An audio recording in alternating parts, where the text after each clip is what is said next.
el Señor les bendiga grandemente. Gracias por estar y habernos esperado un poquito más el día de hoy. Tuvimos un inconveniente, pero ya estamos con ustedes. Vamos a orar. Señor Jesús, gracias por este tiempo, porque sabemos que tú dispones eh, todo esto, Padre, el ambiente espiritual, nuestro corazón, nuestra intención, para conocer más de ti. Gracias, Padre, porque te adoramos en todo tiempo y te pido que esta noche seas tú el que nos guíe hacia una adoración, hacia un conocimiento verdadero de tu palabra. Que tu espíritu sea el que nos guíe y nos fortalezca en todo tiempo. Te adoramos. En Cristo Jesús. Amén. Amén y amén. Muchas gracias. Listo, amada familia, estamos en el capítulo 26. La semana anterior vimos algunos detalles acerca de lo que tiene que ver con los puntos positivos y negativos entre lo que es la luz y la oscuridad, cómo se manifestaba eso. También habíamos visto un poco acerca de conocer más quiénes estaban o acusaban al Mesías prometido. Detalles como esos estuvimos viendo la semana pasada y entramos también al ungimiento de Jesús en Betania. Y eso habíamos observado y nos habíamos profundizado un poquito más sobre el tema. Y al final vimos esa relación con lo que realizó Judas en el sentido de la relación con la mujer que se acercó y le ungió al Mesías prometido. Como bien lo dijo mi esposita, de antemano pedimos disculpas, 30 minutitos de atraso por situaciones de fuerza mayor, no pudimos conectarnos exactamente a las 7, pero ya estamos aquí conectados, estamos listos para este tiempo de estudio. Muy bien, Mateo capítulo 26, verso 17 en adelante. Hoy vamos a estar hablando de un tema muy interesante, la institución de la Cena del Señor. Es lo que vamos a estar realizando.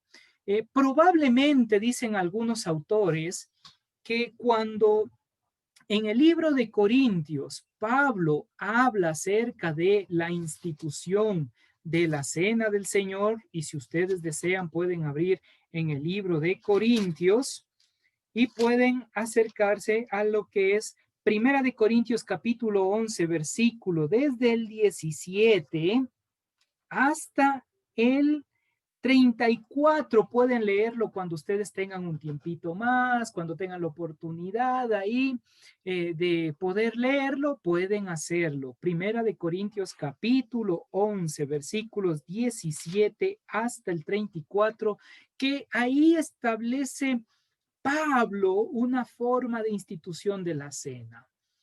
Pero quiero decirles algo, amada familia, algo muy importante, algo muy especial.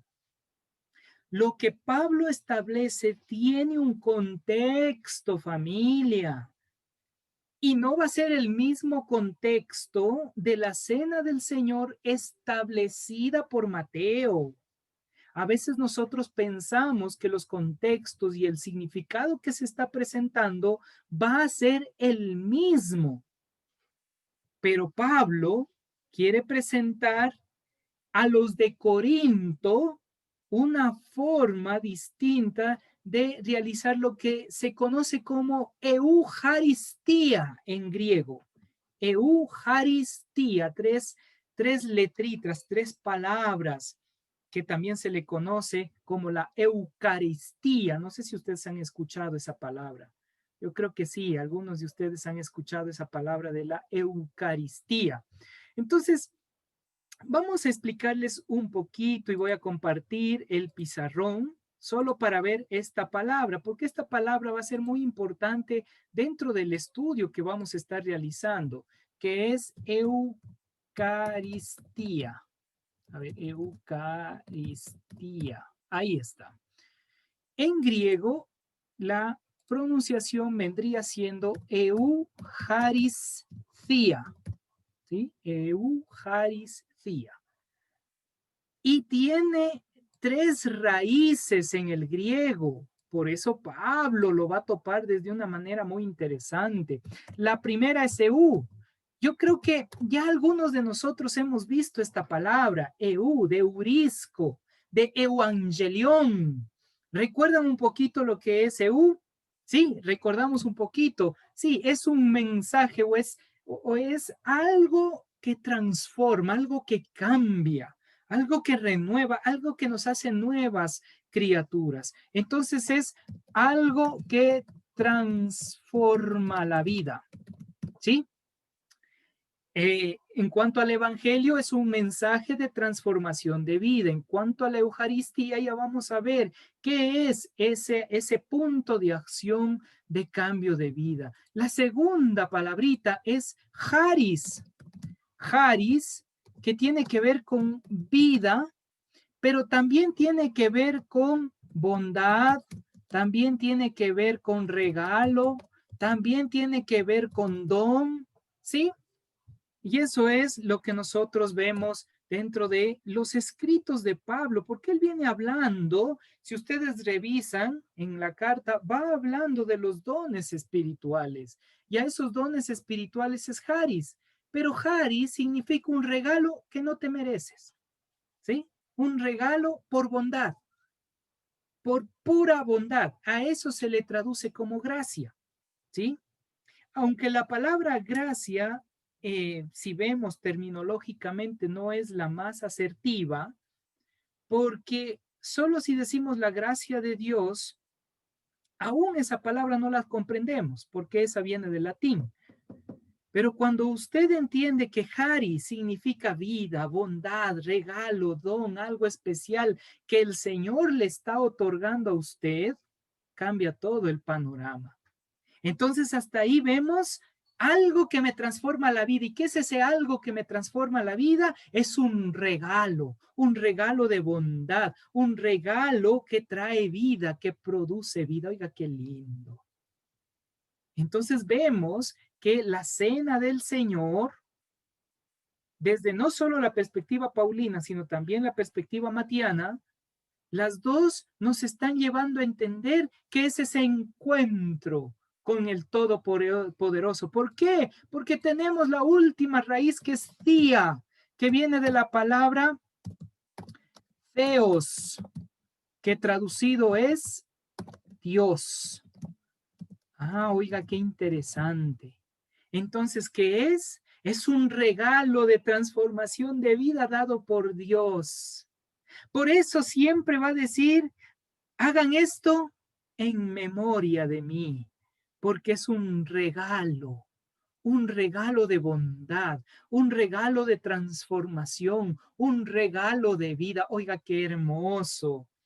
Qué hermoso estudiar las Sagradas Escrituras, entendiendo esa profundidad que nos está mostrando, en este caso, el libro de Mateo, y obviamente con el contraste que hemos hecho con el libro de Corintios, en este caso del apóstol Pablo. Muy bien, ahora retornemos a Mateo, retornemos a ver a nuestro amigo Mateo, capítulo 26, en cuanto a la institución de la cena. No sé si queda claro este punto de entender que lo que se traduce como Eucaristía no era solamente como eso de decir, agarro la hostia, agarro el cáliz, le unto la hostia en el cáliz de vino y le entrego a la persona. ¿Se da cuenta que va más profundo? Que la palabra Eucaristía, eucarística, tiene que ver con Dios dándonos algo que transforma nuestra vida. Dios mismo regalándonos, dándonos un don especial de transformación integral, la vida. Oiga, qué hermoso. Qué lindo poder entender y comprender ese detalle que nos deja las Sagradas Escrituras en su idioma. Esto es griego, por si acaso, esto no es hebreo. Muy bien, ahora sí vamos una vez más a ver qué nos dice Mateo. Mateo, ¿dónde estás? Que no te veo. Dice el texto, en el primer día de los panes sin levadura, Ojo, en el primer día de los panes sin levadura. Los panes sin levadura es el previo a la Pascua, Pesaj, ¿no? A la fiesta propiamente dicho como Pascua. Oiga, pero ¿sabía que en arameo la palabra Pascua, Pesaj, también significa juicio? Ah, sí, en arameo tiene una connotación de juicio. ¿Por qué? Porque ¿cuándo se dio esta festividad? Cuando fueron enjuiciados los primogénitos. Oiga, eso lo dice en el libro de Éxodo, después de las 10 plagas. Recordemos las 10 plagas, la última de las plagas viene siendo la muerte de los primogénitos. Entonces había un juicio, entonces Pesaj también tiene este lineamiento de juicio. Entonces la cena del Señor, este proceso previo a la institución de la cena, también nos llama a una reflexión íntima delante del Señor, porque había juicio. Debería haber juicio para nuestras vidas porque hemos pecado delante del Todopoderoso. Debería haber juicio. Pero si nosotros no entendemos y no ponemos en nuestra vida, encarnamos la palabra del Señor, si no hay transformación de vida, va a venir el juicio sobre nosotros. O sea, no digamos, no vendrá nada sobre mi vida. Al contrario, sepa usted que va a venir juicio, juicio sobre nuestra vida. ¿Captamos la idea, amada familia? Entonces, Pesaj también significa juicio, pero también en hebreo hace referencia Pesaj a libertad, salvación, porque gracias a ese último de los 10 plagas, el faraón entiende que no puede luchar contra el Todopoderoso, se doblega delante del pueblo israelita y les deja ser libres. Ah, entonces también hay una idea por ahí de libertad, de salvación. Pero hay algo muy interesante. Ahí empieza el proceso de libertad. Pero entraron al desierto, ¿sí o no?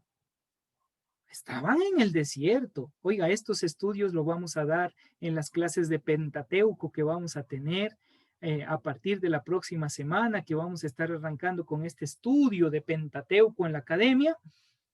Oiga, sí, imagínense, salen de Egipto, cruzan el mar de los juncos, que fue traducido como el Mar Rojo, Yamsuf, pasa al otro lado, pero están dando vueltas 40 años, que es toda una generación en el desierto. Entonces, para esa generación, en realidad no hubo libertad. Murieron en el desierto, no lo digo yo, lo dice el texto sagrado. La generación que vino después de esta generación es la que entra juntamente con Josué y Caleb, ingresan a la tierra prometida. Entonces, les voy a decir algo, pero tómelo con mucha sabiduría. Tómelo con mucha sabiduría. Abran un poquito su mentalidad para escuchar y después apedréenme, ya cuando todo haya pasado.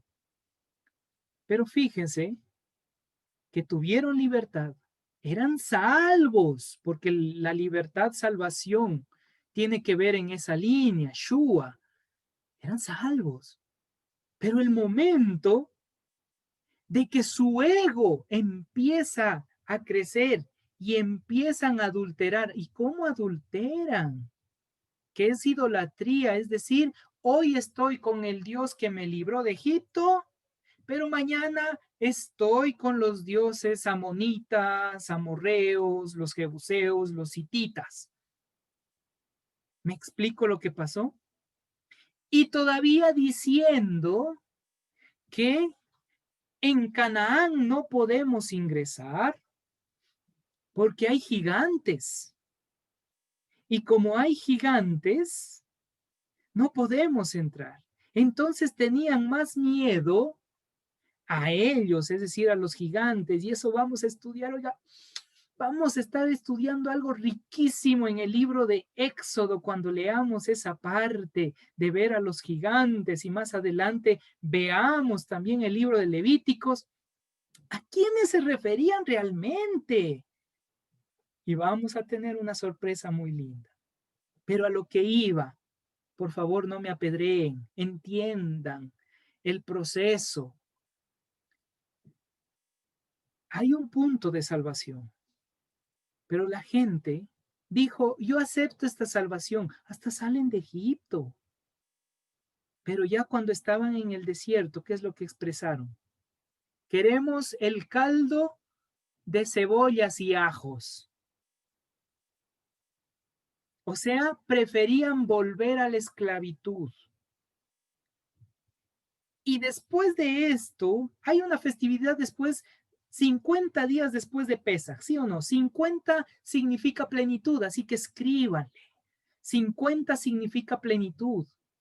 Son 7 semanas de 7 días da 49 y el día 50, dice el libro Levítico, harás fiesta para el Señor. ¿Y cuál fiesta es esa? Shavuot, Pentecostés. Y la fiesta de Pentecostés es la fiesta de la plenitud de la salvación. Oiga, qué lindo. O sea, ¿qué nos muestra las Sagradas Escrituras? Que hay un punto en el cual usted dice, yo quiero ser libre. Y le dice al Mesías prometido, guía mi vida, entra en mi vida, cambia mi vida, pero usted sigue viviendo igual, esperando el caldo de cebollas y ajos, dando vuelta 40 años, ahí mismo, en el mismo sitio, en vez de llegar a la plenitud de la salvación, que es Shavuot, Pentecostés. Quizás algunos de ustedes, y espero que todos los que están conectados en este momento, y aquellos que nos van a ver en los reprises en nuestras redes sociales, quizás usted haya dicho, yo quiero ser salvo, y anheló la salvación. Pero el momento que recibió ese regalo llamado salvación, es como que lo despreció y dijo, no quiero, ya no quiero. ¿Para qué? Igual estaba mejor en Egipto, por lo menos ahí había el caldito de cebollas y ajos. Y nunca llegó a experimentar o no ha llegado a experimentar el gozo de la salvación, que es la plenitud de la salvación. Oiga, qué hermoso ese punto. Permítame solo un segundito. Ya, ahora sí, que casi me quedo sin batería. Entonces, familia, miren lo hermoso de eso. Por eso hay que entender también las fiestas. Y yo les dije, les voy a explicar, pero la fiesta desde la perspectiva hebrea, y es lo que estamos haciendo.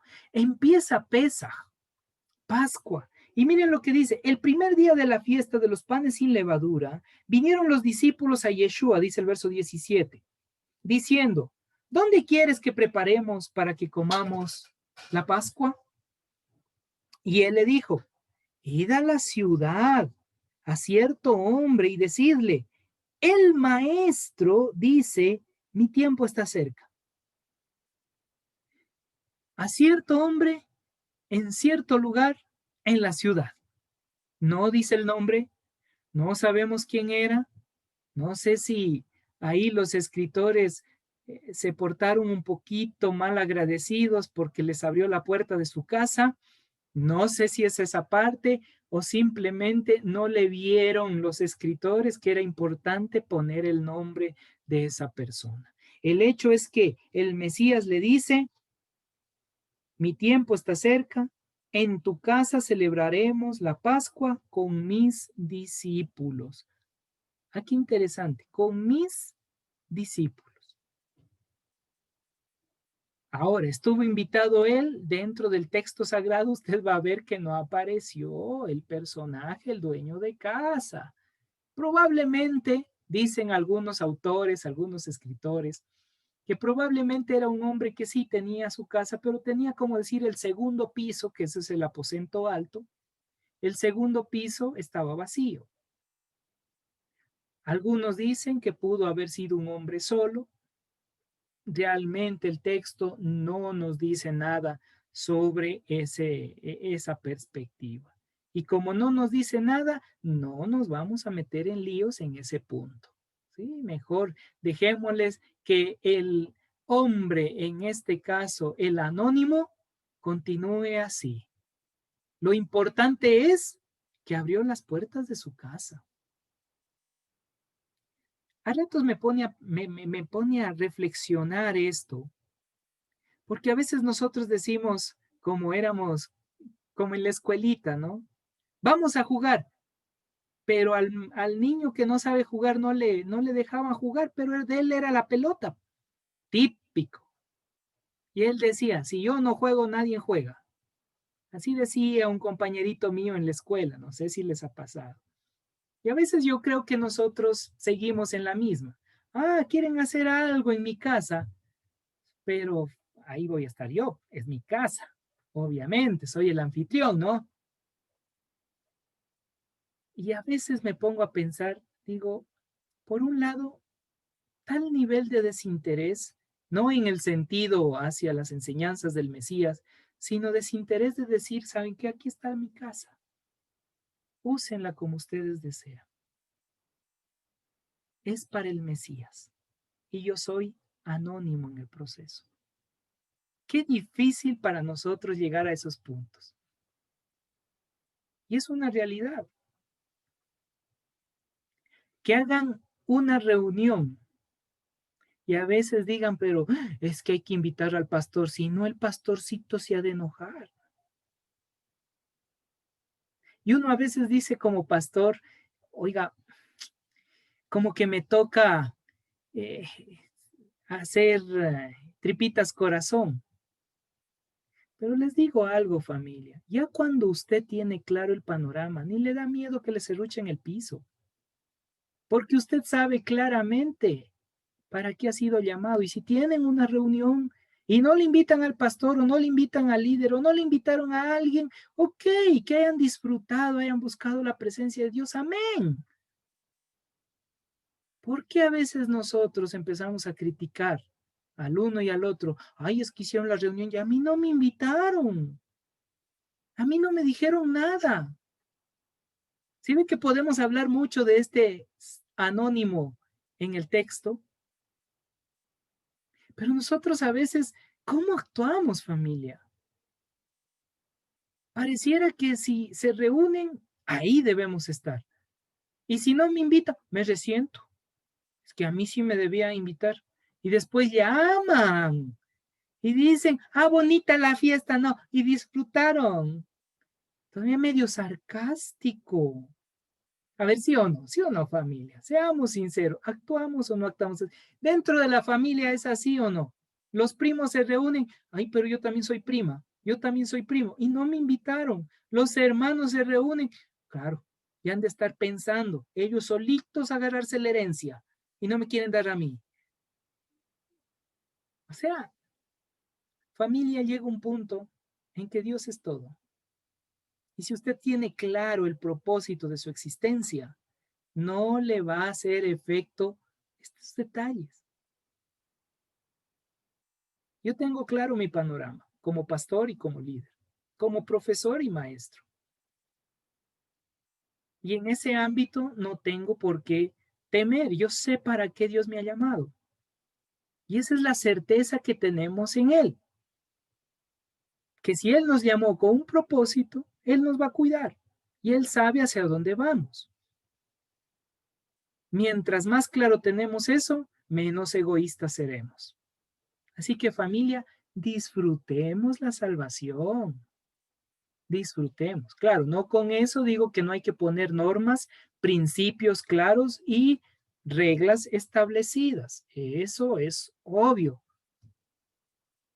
Pero también uno tiene que entender que mientras nosotros, el Dios de Abraham, de Isaac y Jacob, nos use para su obra, debería ser el regalo más especial que disfrutamos.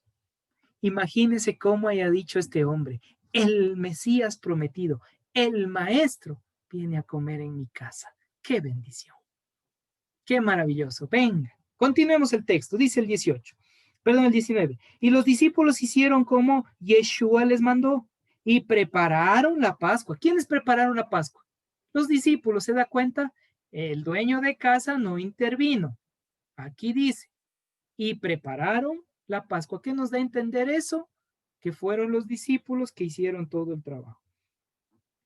Cuando llegó la noche, se sentó a la mesa con los 12.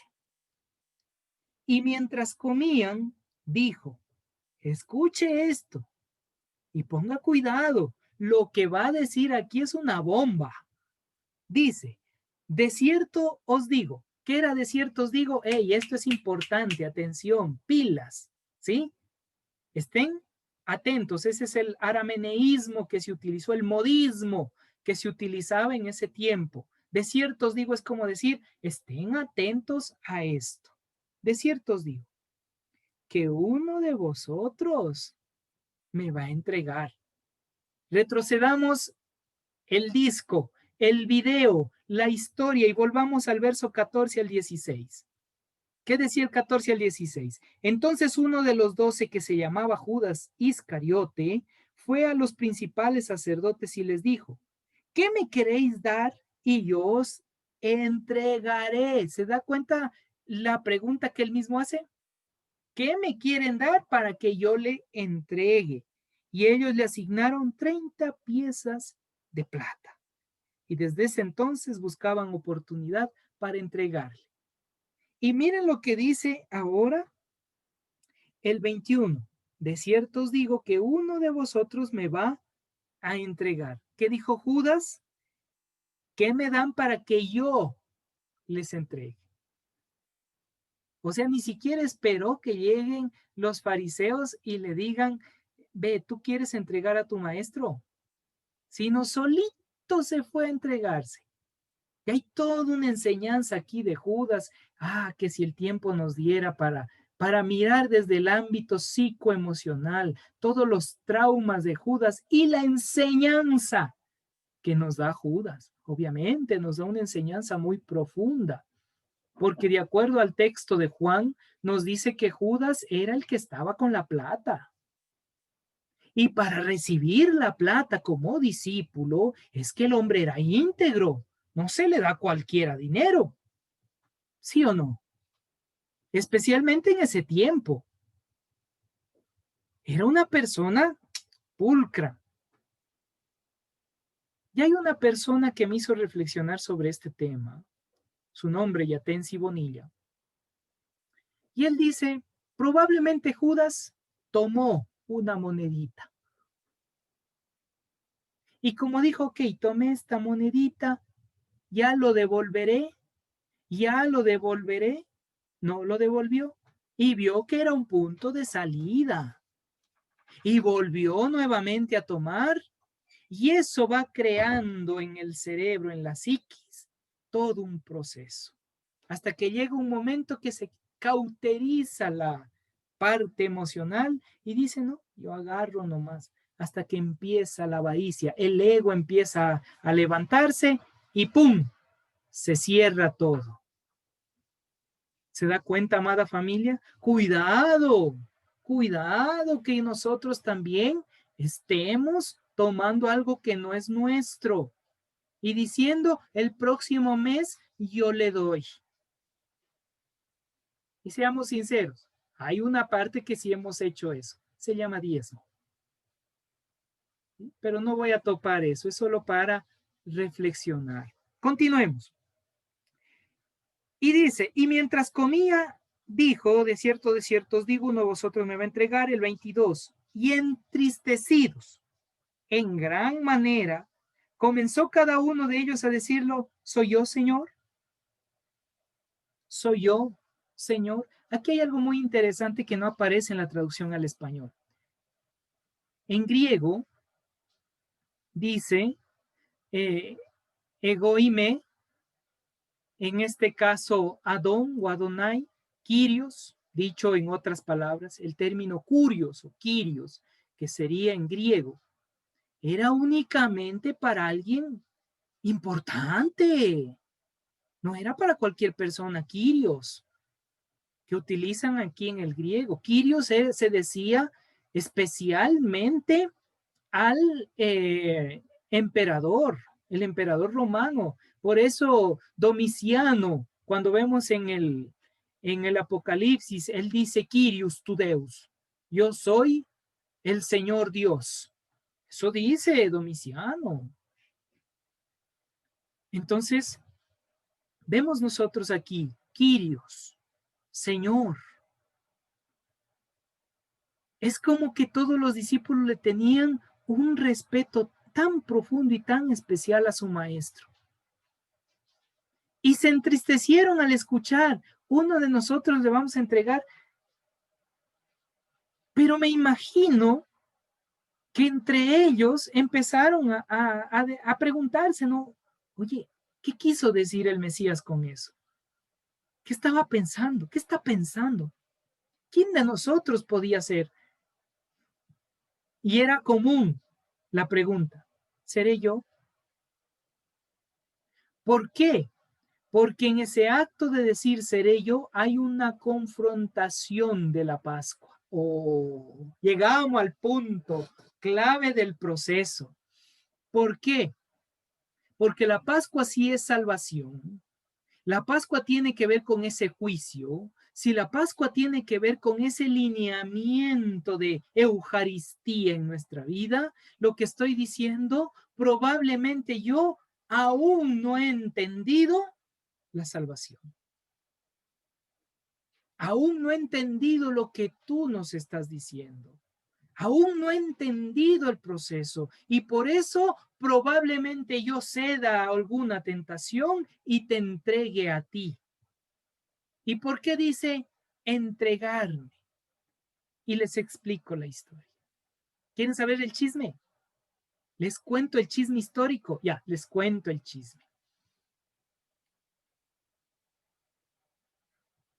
Algunos, para entender esto, los historiadores, siempre tienen que hablar de cómo fueron formados los saduceos. Y yo les expliqué cómo se formaron los saduceos, el momento que Antíoco Epifanes es vencido, se meten Simón y Judas Macabeo, empieza toda una línea de los macabeos, después quieren ellos ser reyes.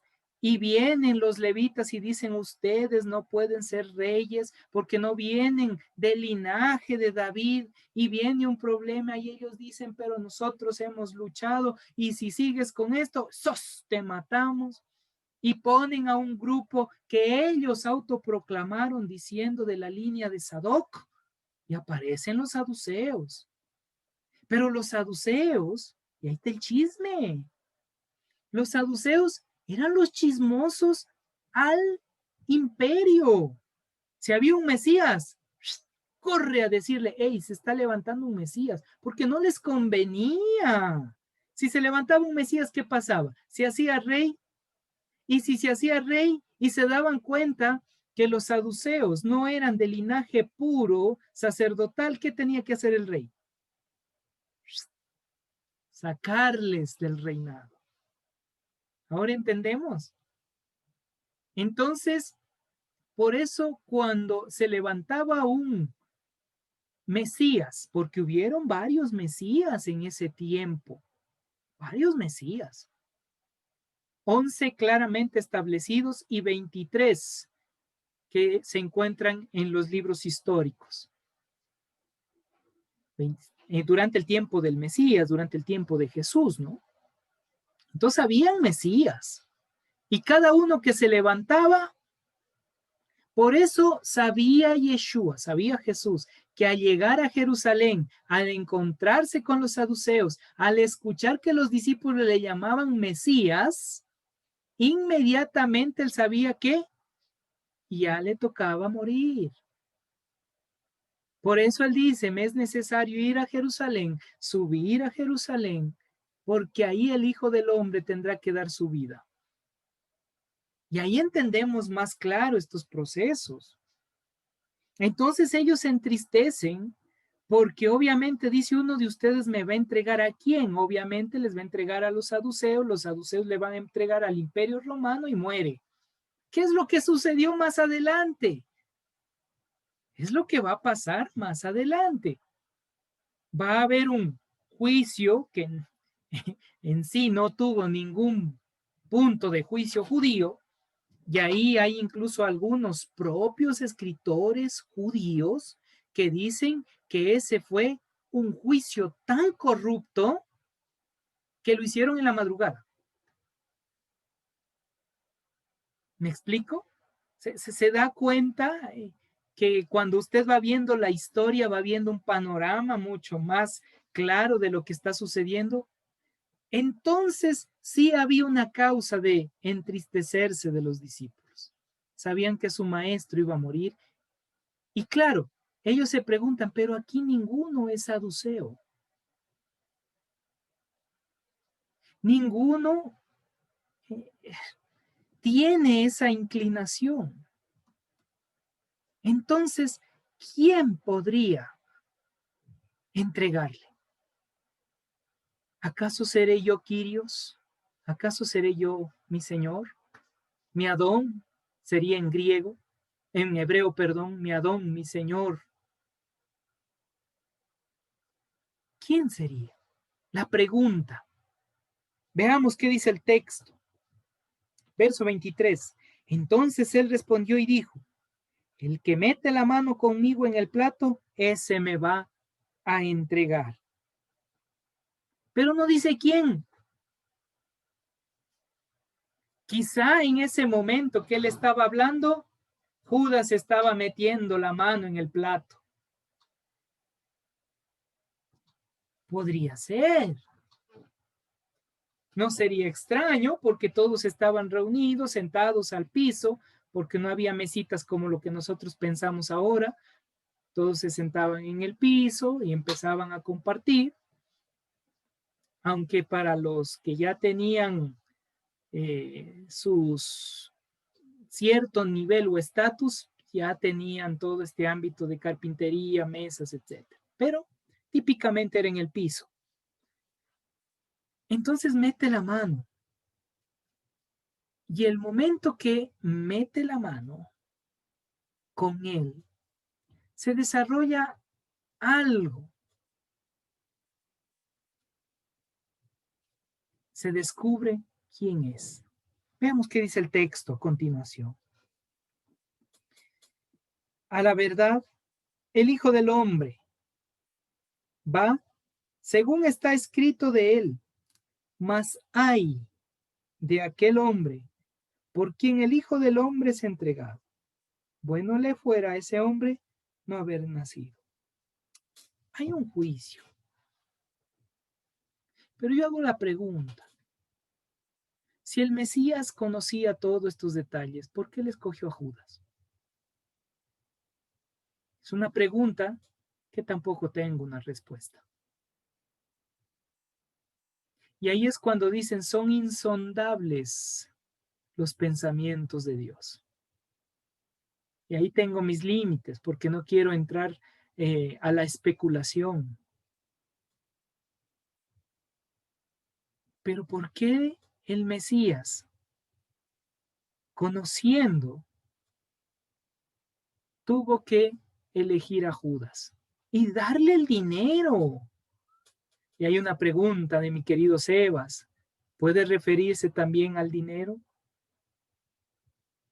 Son 30 monedas que recibe y el número 30 es inicio de sacerdocio. ¿Qué significa? Y ahí entra el libro de Hebreos. Porque ¿cómo va a ser considerado el Mesías? El sumo sacerdote Melquisedec. Melquisedec, dos raíces hebreas. Melech, rey, Sedec, justo. Melec, rey, Sedec, justo.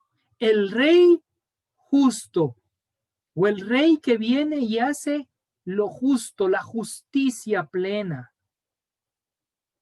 Y uno podría decir, entonces en la rectificación del alma de Judas, ¿era necesario ese proceso porque así se manifestaba lo justo?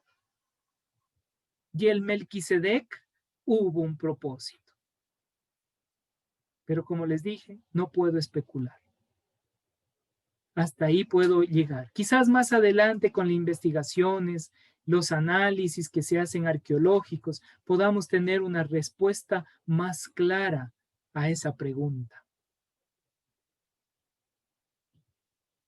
¿Sí? Entonces, y en esa misma línea va mi querido hermano Santiago. En esa misma línea va. No podemos, porque caeríamos en especulación, decir por qué Jesús, Yeshua, escogió a Judas, sabiendo claramente que él iba a engañarle o él iba a entregarle. No sabemos, no sabemos. Volvamos al texto. Dice, ay del hombre o de aquel hombre por quien el Hijo del Hombre es entregado. Bueno le fuera a ese hombre no haber nacido. Ahora, pongámonos en los zapatos en este momento de Judas. Hagamos esa pequeña experiencia para saber a Judas. Quizás Judas ya se le cauterizó la parte de robar, porque metía la mano, dice, al tesoro, a lo que tenían ellos ahorrado. Quizás ya Judas estaba en ese ámbito. Se acercó a los saduceos y al sumo sacerdote. Le dice, ¿cuánto me dan para yo entregarles al Mesías?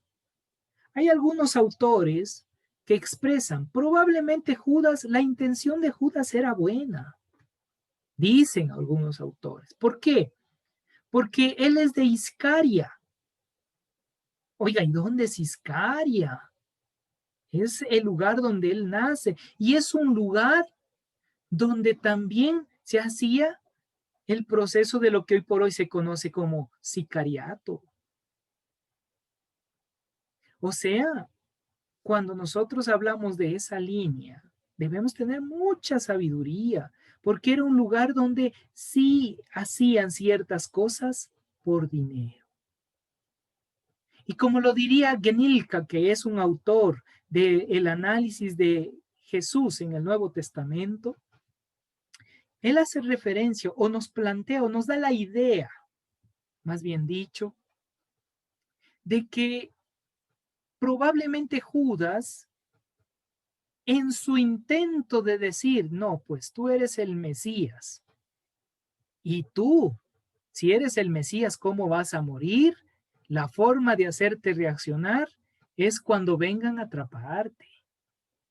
Entonces ahí va a reaccionar y va a decir, no, esto no es así, y ahí sí se manifestará el Mesías plenamente. Oiga, es lógico ese pensamiento, porque los de Iscaria estaban esperando a como de lugar que alguien se levante y todo el pueblo se levantaba con él como el Mesías para hacer el ataque. Entonces tiene lógica, ¿se da cuenta? Lo que dice también este autor. Pero fíjese, vaya, hace el cambalache, compra y venda. Yo te doy al Mesías, dame 30 monedas de plata. Muchas gracias. Ahora, ¿cómo le caería este pasaje a Judas? Póngase en los zapatos de él. Que dice, uno de ustedes me va a traicionar, me va a entregar. Pero ay de aquel por quien el Hijo del Hombre sea entregado. ¿Cómo eso rechinaría? ¿Cómo eso sonaría en los oídos de Judas? Pero ahora yo le pongo el panorama. ¿Cuántas veces nosotros no hemos traicionado al Mesías? Con nuestro estilo de vida, con nuestro comportamiento. El error de Judas fue ir y ahorcarse, porque si él se arrepentía como lo hizo Pedro, transformaba su vida. Pero a veces nosotros tenemos tan cauterizado nuestra conciencia que pecamos delante de Dios y estamos como si nada, tranquilos. Aquí no ha pasado nada, decimos. Ah, pero vemos a Judas y nosotros también le decimos, no, pecador el Judas. Familia, reflexionemos. Porque Judas, si nosotros quizás estuviéramos en los zapatos de él, hubiésemos entendido por qué actuó como actuó. Lo que no estaré nunca de acuerdo, y ninguno creo estaremos de acuerdo porque va en contra de las normas y perspectivas de la vida, es suicidarse. Eso no estaremos de acuerdo. Y jamás yo estaré de acuerdo con la muerte o quitarse uno mismo la vida. Eso no, familia. Por eso yo estoy en contra del aborto, de plano, así, directo. Si alguien viene y dice, no, es que voy a abortar, ¿y por qué va a abortar? Por esto y aquello. ¡Ey! Está quitando la vida. Lastimosamente en Argentina ya aprobaron todos estos procesos. Lastimosamente. Va en contra de la ética del Mesías, de la ética de la vida. Quitarse la vida. Y si entendiéramos que hay un juicio por esa causa, por no saber cuidar la vida, hay juicio. Es mejor ni siquiera pensarlo. Ni siquiera pensarlo. Familia, eso es duro. Eso es duro. Porque se va en contra de la ética de la vida. Él lo hizo, por eso digo, no estoy de acuerdo. Pero me pongo en los zapatos de él. Y digo que probablemente, si yo viviera en el contexto de él, si yo estuviera ahí, quizás yo le hubiese dado la razón a Judas y hubiese dicho, sí, ve, vaya, vaya, dile a ver, para que el Mesías se anime y cuando le vengan, nosotros te ayudamos también. Y le entramos ahí con la espada como hizo Pedro. Sacó su espada y ¡zum! La oreja, ¿no? ¿Se acuerdan? Filete de oreja. Eso veremos más adelante. Hasta como buen término o buen tema para una prédica llamativo. El filete de oreja de Pedro. Ok, volvamos al texto. Entonces respondió Judas. Ah, ¿se dan cuenta? Reaccionó. Después de semejante palabras, después de semejante cosa, Judas reacciona. Y él dice, entonces respondió Judas, el que le entregaba, y dijo, soy yo, maestro. Fíjense el cambio. Quizás cuando leemos así rápido no le damos mucha atención. Fíjense todos cómo era la pregunta. ¿Soy yo, Quirios? ¿Soy yo, Señor, mi amo, dueño y Señor? Y él cómo le dice, ¿soy yo, maestro? Hay un cambio entre Quirios y Rabí. Rabí era una persona muy respetado en el contexto hebreo, sí, muy respetado. Pero si nosotros observamos la forma entre Quirios, que aparece ahí, y maestro, que aparece con Judas, es como que no le dio ese nivel especial que el resto le estaba dando. Es como ponerse, tú eres mi maestro, tú me enseñas y hasta ahí, pero ya no te veo como nada más. ¿Sí? Por eso existe una gran diferencia. El Mesías es nuestro Kyrios, nuestro Señor, nuestro Dios. Pero si nosotros empezamos a entender y le decimos solamente rabí, queda como un maestro más.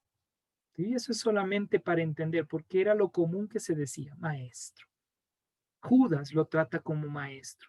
El resto lo trata como Señor, como alguien más alto. más especial. ¿Sí? Ese es un pequeño detalle muy importante ahí. Y le dijo, ¿quién le dijo? El Mesías. Tú lo has dicho. Y mientras comía, tomó Yeshua el pan. Y aquí empieza lo que es toda la Eucaristía. Oye, qué hermoso lo que va a hacer Jesús aquí. Nos quedan 7 minutos, pero miren lo hermoso que va a ser. Porque dice que toma el pan, lo bendice, lo parte y le da a sus discípulos y le dice, tomad, comed, este es mi cuerpo, que es un símbolo, que estaremos trabajando un poquito más estos detalles, si así lo permite, la próxima semana, ¿no? Pero dice, toma, este es mi cuerpo. Y dice, y tomando la copa y habiendo dado gracias, les dio, diciendo, bebed todos de ella. Fíjense ahí que dice, qué palabrita, beban todos menos Judas, así dice, coman del pan todo menos Judas. Pero recién el texto dice que Yeshua le dice a Judas, tú lo has dicho. Pero comparte la cena del Señor. Comparte la Pascua, porque la Pascua es libertad, la Pascua es ese proceso de salvación, el Pesaj es ese punto de oportunidad de redención, que es en griego, la Eucaristía.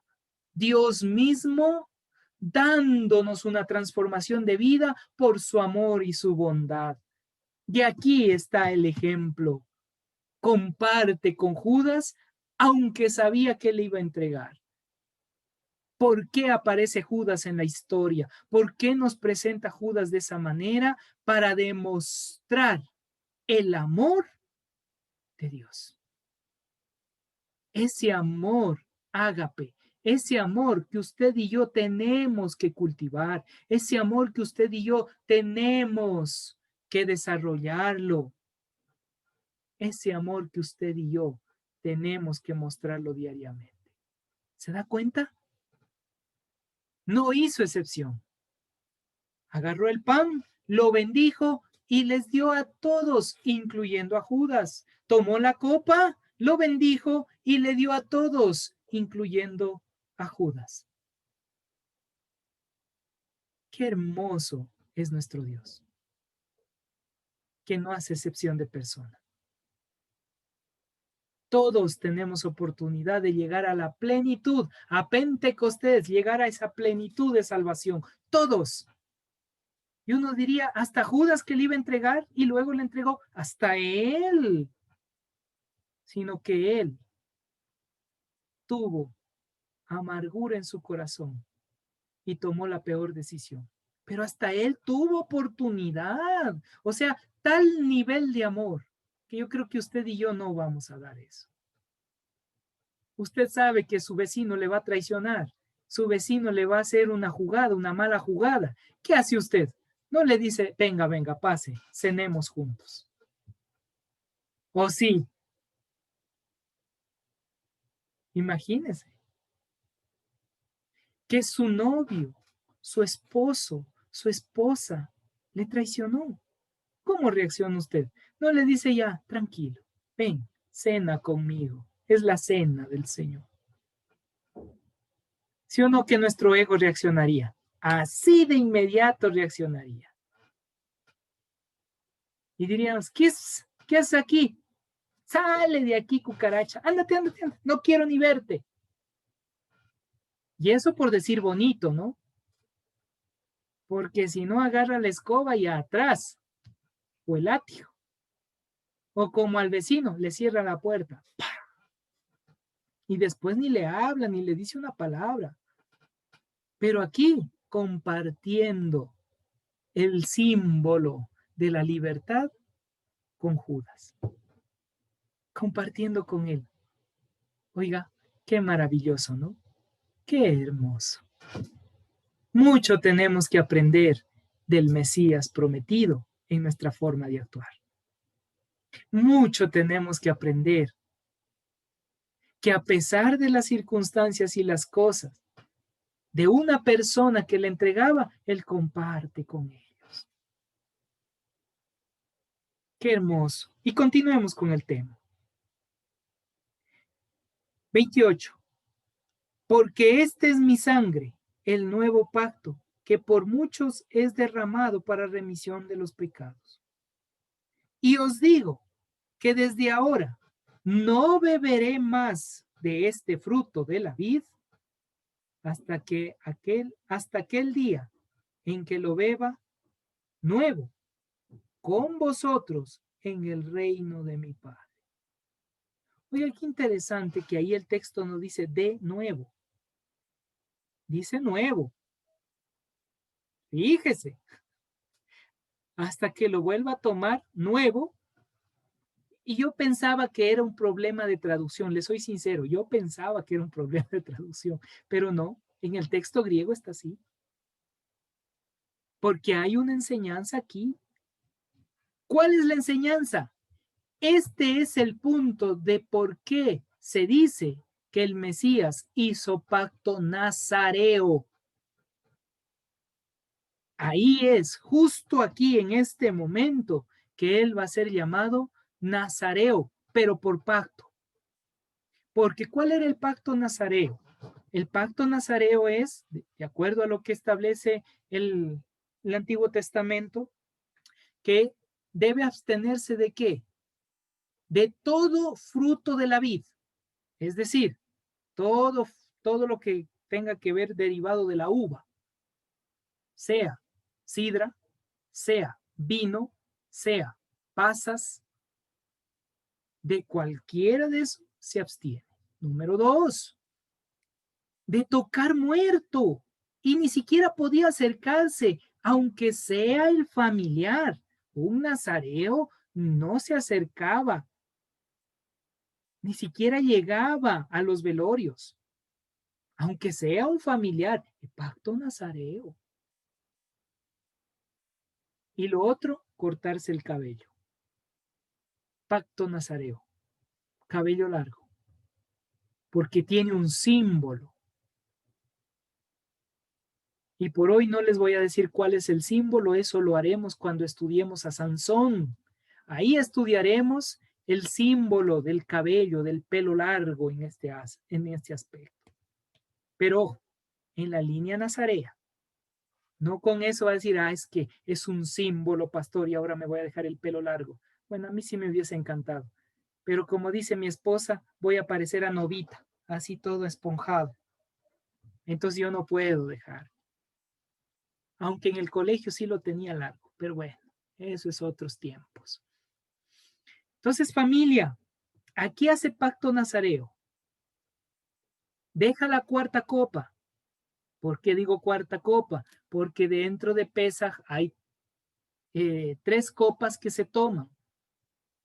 Y la cuarta es lo que se conoce como la copa del Kiddush.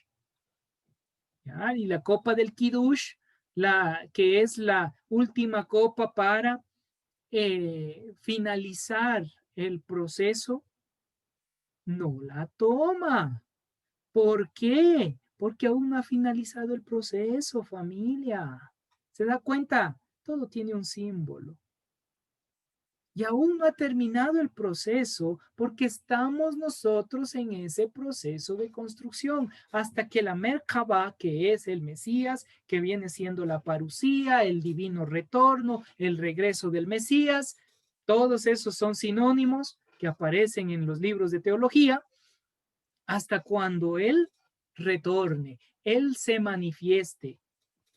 Y hay una enseñanza en los textos antiguos judíos que dice que en el día de la Pascua, cuando esa cuarta copa, que siempre se deja, la cuarta copa, desaparezca el vino, porque ellos sí lo hacen con vino y buen vino. Y ahí hay todo un proceso que hay que tomarlo con sabiduría. Por favor, no malentiendan mis palabras ni me apedreen. Pero ellos tomaban vino y hasta la fecha toman vino, toman kirush, toman buen vino, ¿cómo es que se llama? Kosher, no es kiddush, es kosher. Y esa cuarta copa dice que cuando desaparezca, cuando estén haciendo cualquier rabino en cualquier parte del mundo, el momento que esté haciendo Pesaj y la copa desaparezca, en ese año, Rosh Hashanah, en ese periodo tiempo del año o calendario hebreo judío, aparecerá, se manifestará el Mesías. Interesante, ¿no? Como digo, este es un escrito que ellos lo tienen y ellos lo establecen en ese aspecto. Y claro, cuando usted revise esos libros, entiende que hay obviamente un proceso, ¿sí? Entonces, eso familia, ahí hay una promesa nazarea. Él viene a ser el cuarto nazareo, porque habían solo tres hasta ese momento. Oye, qué lindo sería de hacer un análisis de los tres nazareos, ¿no? A ver, recordemos un poquito, el primer nazareo, ¿cuál es? El primer nazareo, Samuel.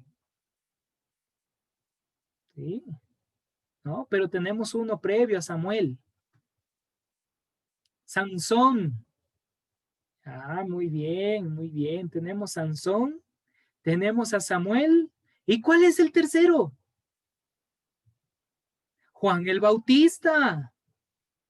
Le dice el texto. Como dice Anita, yo lo sabía, yo lo sabía.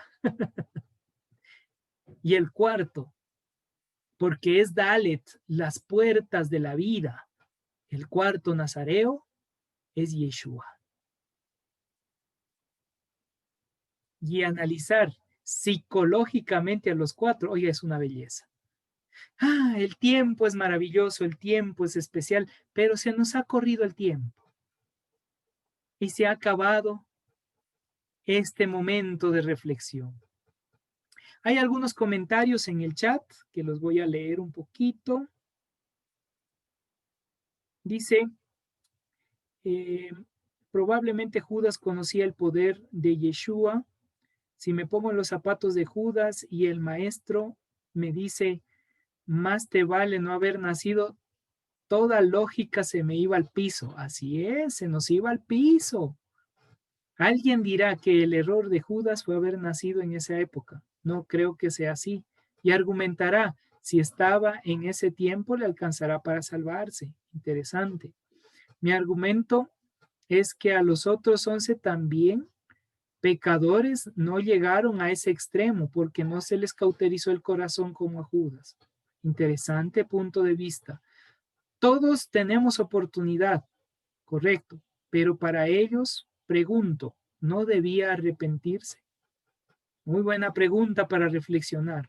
Caso contrario, el beber el vino o la sangre de nuestro Señor no significa nada espiritual, sino simplemente una copita más, una copita extra. Interesante, muchas gracias por esos comentarios que dejan también en el chat.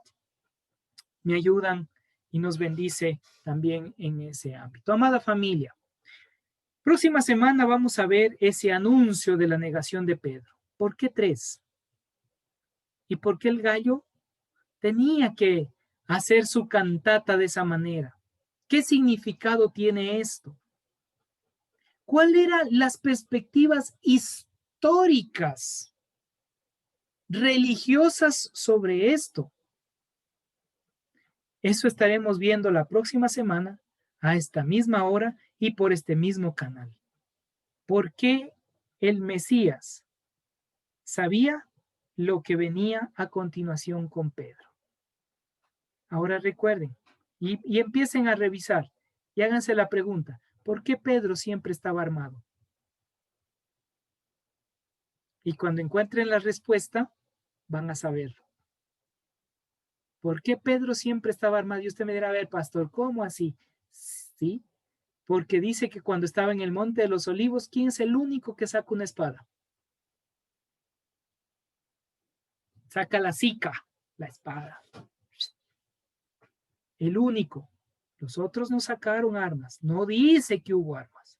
El único que andaba armado es Pedro. Y ya veremos la vida de Pedro un poquito más amplio para entender lo que Jesús le está diciendo a Pedro y por qué le dice estas palabras. Esto y mucho más lo veremos la próxima semana a esta misma hora, bueno, no a esta misma hora, un poquito más temprano, por este mismo canal. Así que, amada familia, vamos a finalizar con tiempo de oración y voy a abusar de la confianza de nuestro querido pastor Edison, que nos dirija en oración para finalizar este tiempo especial.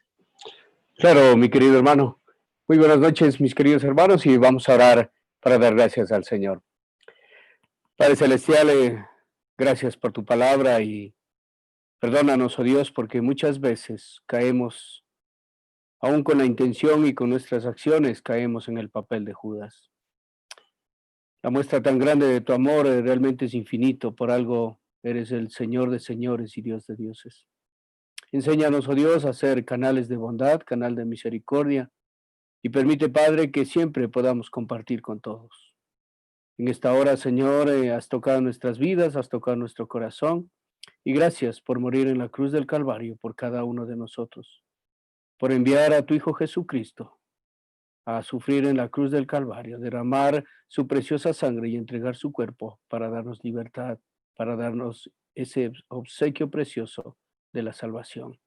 Señor, te agradecemos por este tiempo, te agradecemos por la vida de nuestro pastor y te pedimos, oh Dios, que cada uno de nosotros podamos tener una noche reparadora y ayúdanos a siempre ser ese canal de amor para quien lo necesita. Oramos en esta noche y te agradecemos por todo en el nombre de Jesús, nuestro único y suficiente Salvador. Amén. Amén. Amén. Que el Señor les bendiga grandemente.